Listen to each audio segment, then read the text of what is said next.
Recently, someone has requested that I explain how I drew the backgrounds for the church minisode of definitely making that I'm making. So the way I drew the walls of the church is like this. If I wanted to make the wall brown, when I'm starting out with it, I would either paint bucket the wall gray, or just leave it white. Then I would use the watercolor tool to make it brown. If I wanted to make the walls gray, I would use the paint bucket tool to paint bucket the I would paint bucket the walls black, and then use the watercolor tool to make the walls gray. For the floors and ceilings of the inside of the corridors of the church, I would just paint bucket the ceiling as gray and paint bucket the floor as gray. For the concrete walkways, I would use the oil brush tool. For the roads, I will also use the oil brush tool. For the drains, I just used the paint bucket tool and made it gray. For the areas that I would put grass in, I would paint bucket it a dark green color, and then I would use the crayon tool to add a lighter green color to it. For the sand, I also used the crayon tool.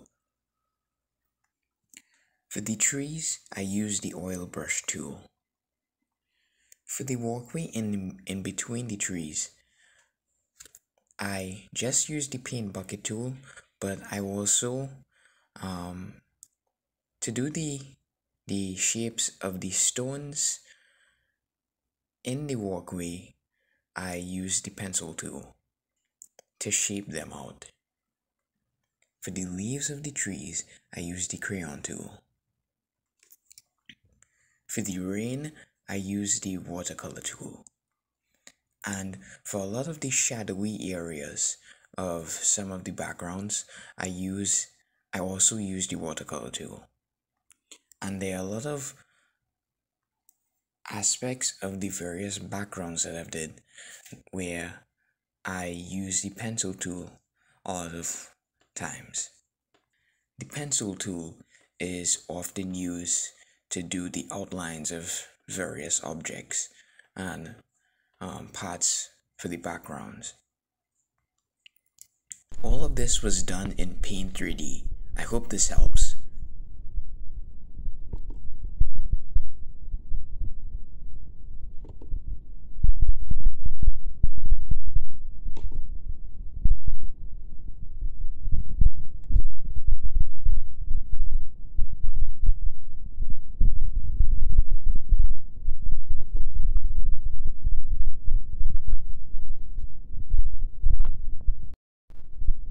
And remember, you can always change the size of your tool at will.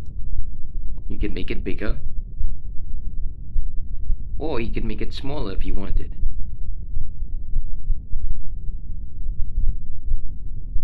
Or just leave it at the size it was before.